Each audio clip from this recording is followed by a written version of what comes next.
You're watching NewsX. My name is Vineet. Delhi Chief Minister Arvind Kejriwal walked out of Tihar jail on an interim bail after almost 50 days. The first thing he did after stepping out of jail is an appeal to the public to unite against the alleged dictatorship in the country. He says in an address to the Aam Aadmi Party workers that he will continue to fight against this dictator. The Chief Minister is now all slated to hold a press conference today at the AAP Party office in Delhi. Chief Minister Arvind Kejriwal was released from jail following his arrest by the Enforcement Directorate on the 21st of March in connection with the Delhi excise policy case. He has been granted interim bail till the 1st of June with conditions that he shall not visit the office of the Chief Minister or the Delhi Secretariat. Let's now listen in to what the CM said after his release from Tihar jail. हमारा देश 4000 साल से ज़्यादा पुराना है। हमारा देश महान देश है, लेकिन जब जब इस देश पे किसी ने भी तानाशाही करने की कोशिश की, लोगों ने उसे कभी बर्दाश्त नहीं किया। आज देश तानाशाही के दौर से गुजर रहा है। मैं तन मन धन से उसके खिलाफ संघर्ष कर रहा हूँ, पर 140 करोड़ लोगों को मिलकर इस तानाशाही को हराना होगा। मैं लोगों से अपील करता हूं कि हमें सबको मिलकर देश को बचाना है।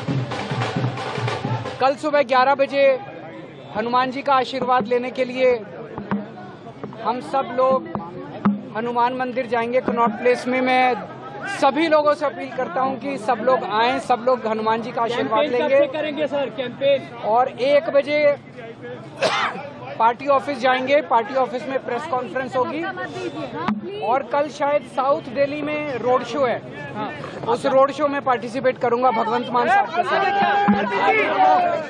All right, Akshit, my colleague, is joining us on the broadcast to talk more about this. Akshit, well, Arvind Kejriwal outrightly saying that he will hold a press conference, he will speak to the media. Obviously, the court has told him the things that he's supposed to do and not supposed to do. It's going to be interesting to watch if the Chief Minister is going to adhere to all those guidelines. Well, yes, in what is being seen as a major respite for Arvind Kejriwal and, of course, for the Aam Aadmi Party at large. Arvind Kejriwal, the Delhi Chief Minister, walks out free from Tihar jail after the Supreme Court granted him an interim bail in the alleged excise policy case, where I come to you live from the Kejriwal's residence, and perhaps, just to show you as to how are the preparations here. Then you can see the security protocols are actually in place here at the Kejriwal residence, because it's being expected that Arvind Kejriwal will move to Hanuman Mandir to seek the blessings of Lord Hanuman at 11 a.m. In the morning, to Connaught Place, and after that he will also be holding a press conference at 1 p.m. at the party headquarters. And perhaps, as we know, the Lok Sabha elections are going on. Arvind Kejriwal will also be holding a road show in South Delhi, along with his candidate Mahaval Mishra and, of course, the Punjab Chief Minister Bhagwant Mann. So, of course, this is all being seen as a major boost also to the electoral prospects of the Aam Aadmi Party, because this was a moment for which the whole Aam Aadmi Party was waiting with bated breath, perhaps. And as you said, the court has also set out some conditions, as Arvind Kejriwal has been granted an interim bail for campaigning in the Lok Sabha elections till June 1st, and he will have to surrender himself on June 2nd. And of course, when we talk about the conditions primarily, then those conditions focus on that Arvind Kejriwal cannot visit the Delhi Secretariat and the CM office, and perhaps he cannot sign any file also without LG's intervention, and very, very importantly, he cannot meet with the witnesses of this excise policy case, or perhaps make any kind of public comment. So these are the conditions which have been set out for Arvind Kejriwal. But still, one thing which was echoing yesterday was Tiger is back on the streets of the national capital, and of course the Aam Aadmi Party headquarters, because Aam Aadmi Party supporters and workers celebrated this moment with joy, busting crackers with garlands, feeding sweets to each other, and they also said that it's basically the basic structure of the constitution has been upheld by this very Supreme Court order. All right, Akshit, thank you for that.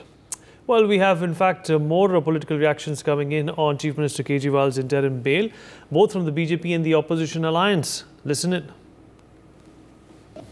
क्योंकि election है और election के वक्त उसको उठा लेके गए थे, कम से कम अब कोर्ट तो ये रिलीफ दिया है और आइंदे ऐसी गलती सरकार नहीं करना चाहिए। हम जीतेंगे। लोकसभा चुनाव में फायदा होगा सर। पूरी ताकत के साथ इस लोकसभा चुनाव में तानाशाही खत्म होने जा रही है। देश के लोगों की तरफ से सुप्रीम कोर्ट का तहे दिल से शुक्रिया करती हूँ। अरविंद केजरीवाल जी ने दिल्ली में और पंजाब में अद्भुत काम किए। पूरे देश के लोग उनसे बहुत ज्यादा प्यार करते हैं। आज जब वो जेल से छूट कर आए हैं, पूरे देश में एक खुशी और उम्मीद की लहर है जो कि वोट में जरूर बदलेगी। हम जीतेंगे और बहुत भारी मार्जिन से जीतेंगे। I consider this to be a good development. I feel personally it should have happened even sooner. There was no justification to arrest a sitting chief minister who is the leader of a national opposition party during an election campaign.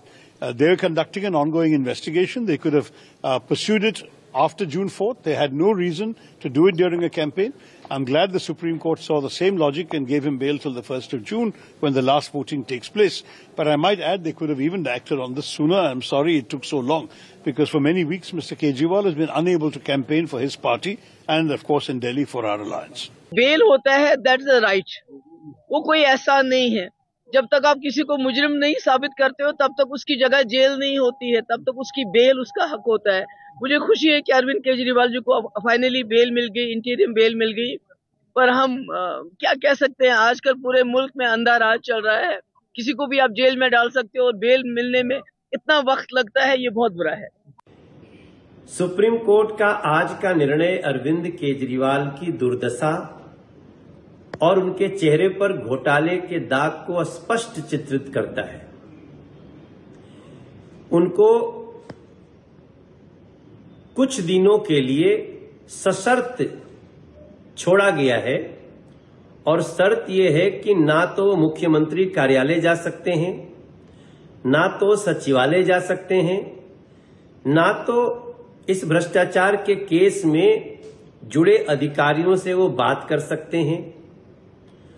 और ऐसे में स्पष्ट होता है कि माननीय न्यायालय ने अरविंद केजरीवाल जी के चेहरे पर एक कालिख लगा करके भेजा है उनको, क्योंकि वो विश्वसनीयता तो पहले खो चुके हैं और अब ये मुहर लग चुकी है कि भ्रष्टाचार बहुत बड़ा है और अरविंद केजरीवाल एक भ्रष्टाचारी हैं।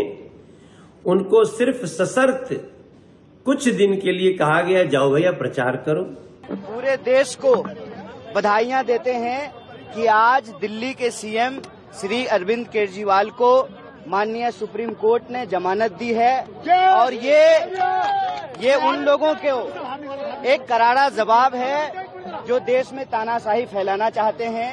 ये उनको करारा जवाब है कि देश में लोकतंत्र का शासन कायम रहेगा और उसी लोकतंत्र को बचाने के लिए, संविधान की रक्षा करने के लिए और 10 साल में जो एनडीए सरकार ने अन्याय फैला रखा है उसके खिलाफ इंडिया अलायंस न्याय के संघर्ष को आगे बढ़ाएगा और हम इस देश को 140 करोड़ लोगों को न्याय दिलवा करके रहेंगे। एक गरीब का बेटा 28 करोड़ के सांसद से कैसे चुनौती देगा सर? देखिए, लड़ने के लिए हथियार की नहीं हिम्मत की जरूरत होती है और हमारे पास हिम्मत है। लोग आपके साथ उत्तर पूर्वी दिल्ली में जो 24 लाख लोग रहते हैं, उनका हिम्मत, उनका आशीर्वाद और उनकी दुआएं हमारे साथ हैं। इंडिया अलायंस लगातार आपकी जो देखे जा रहे हैं, जो कार्यकर्ता भी काफी हैं, उसमें भाजपा कहती है कि इंडिया अलायंस बाकी में हार रही है। देखिए, वो तो कहते ही हैं हमारे बारे में, उनको जितना निगेटिव कहना है वो कहें, जितनी गालियां उनको निकालना है निकालें, लेकिन आप लोगों का उत्साह देख रहे हैं। लोग परिवर्तन चाहते हैं, देश में भी और दिल्ली में भी यह परिवर्तन होगा। इस बार एनडीए हारेगी और इंडिया जीतेगा।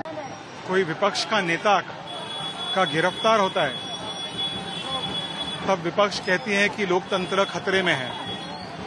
जब सुप्रीम कोर्ट किसी विपक्ष के नेता को बेल देती है तो सुप्रीम कोर्ट का वर्डिक्ट का स्वागत करते हैं। जब सुप्रीम कोर्ट 370 जो एब्रोगेट हुआ है उस निर्णय को अपहोल्ड करती है, तब विपक्ष कहती है कि डेमोक्रेसी, लोकतंत्र खतरे में है। और जब वही सुप्रीम कोर्ट इलेक्टोरल बॉन्ड्स को रद्द करती है तो ऑपोजिशन कहती है कि supreme court free and fair है। तो मैं ऑपोजिशन से निवेदन करना चाहूंगा कि उन्हें सबसे पहले तय करना चाहिए कि भारत में लोकतंत्र चल रहा है कि नहीं चल रहा है। For more such videos, subscribe to the NewsX YouTube channel, hit the bell icon.